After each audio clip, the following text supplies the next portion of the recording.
Yeah, good morning. So a little bit of a difficult stretch, of course, right now for us. Something we haven't experienced as a group. So we're learning and growing through this process.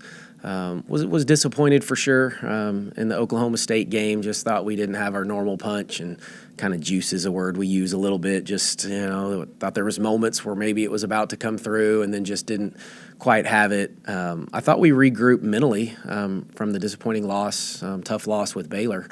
But then I thought when the game started, we just physically, mentally just couldn't quite match up, just get it to match.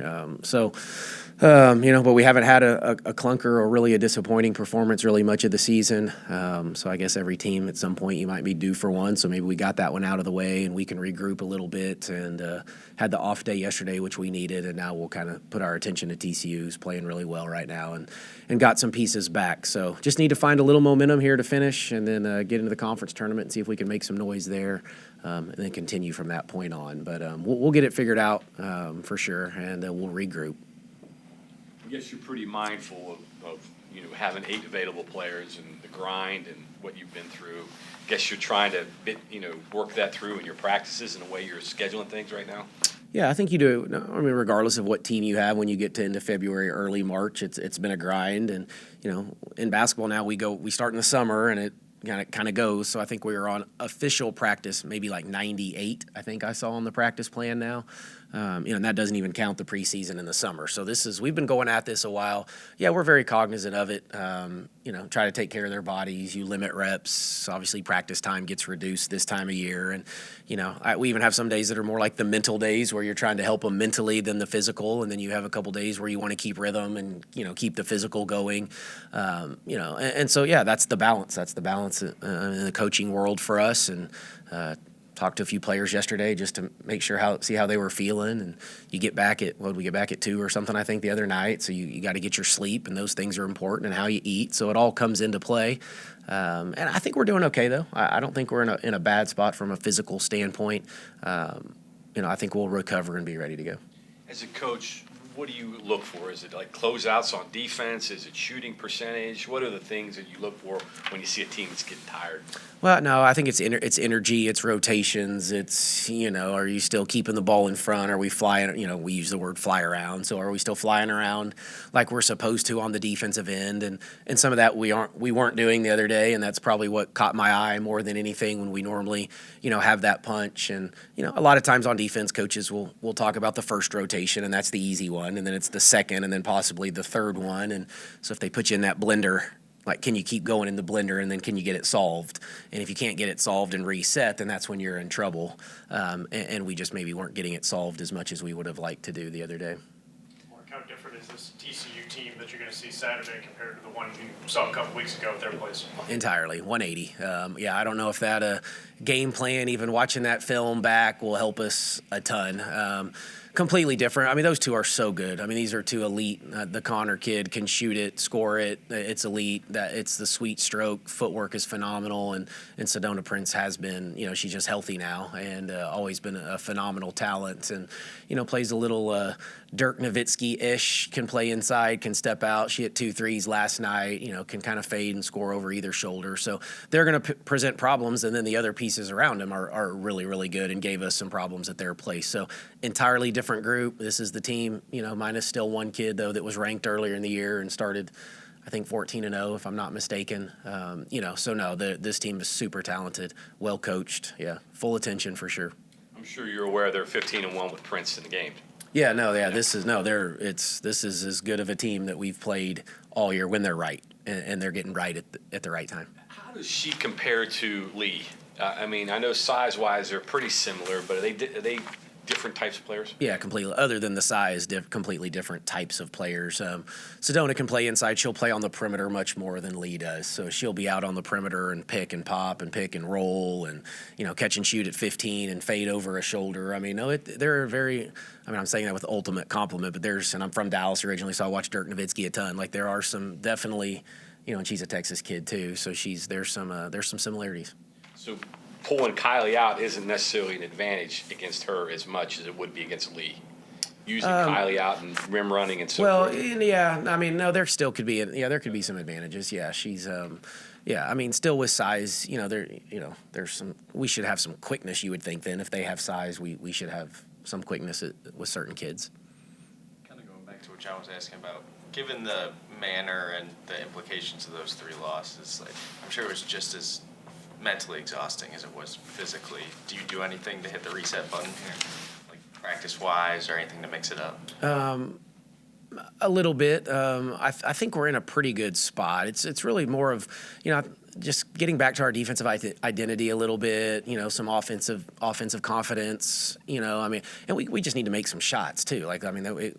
We can work on a lot of things too, but if we would have made some shots in a couple of these games and shot it a little better from distance, then the outcome would be different, and we might be feeling a little different about it. So hopefully at home we can relax a little bit. Last game, just settle in, make some perimeter shots.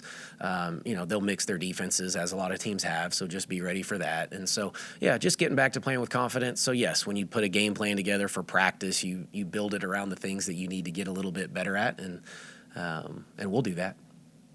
Anything you can do to help Lauren Fields get going a little bit, get her back to where she was before, confidence, shooting, and so forth? Yeah, there's a few things we can do. A lot of it's just on her to relax, and she's getting the right looks.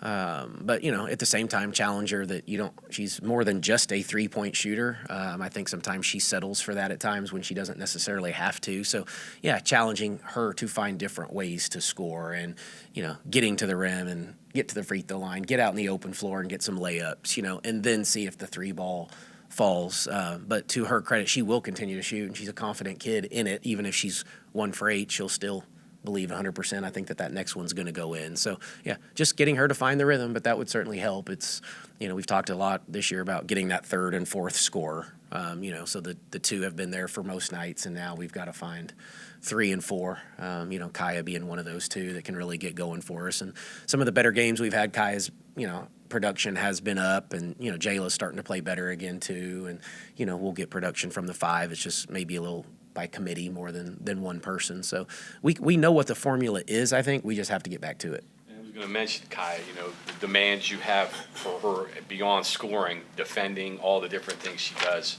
Is that another one you just kind of just work through and get her through these things? Yeah, and I think she's had some nagging injury stuff too that's just kind of, I think, hampered her a little bit here, but I think she's on the good end, the positive end of that now.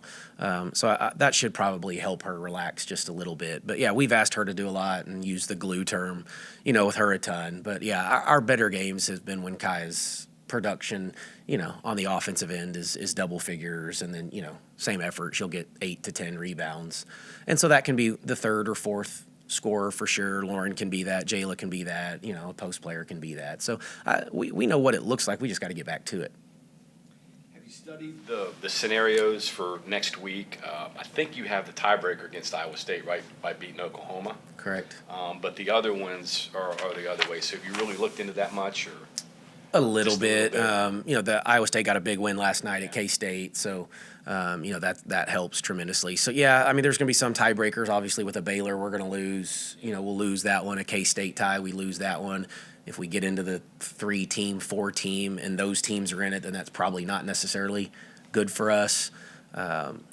It's focus on a win, and we'll figure it out. We've essentially done it to ourselves, I guess, with a couple of these closer losses. So it's the position we've put ourselves in. And again, win and find some momentum and get to the tournament and just play whoever's in front of you and figure it out. So there's just too much, I guess, at this point. If there's only maybe 1 or 2 teams in it, we might have a better answer for you. But with that win last night for Iowa State, that jumbled it up.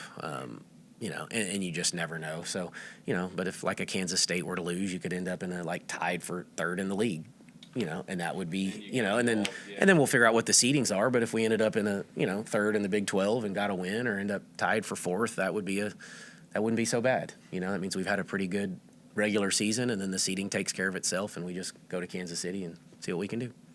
Coach, in terms of crowds, it seems that the more and more home games, just more people continue to show up for this team. Closing things out here at home this weekend, just how special have the crowds been lately, and how impactful have they been in some big games too? Yeah, no, it's gotten better and better as the year's gone on, which we appreciate, we love.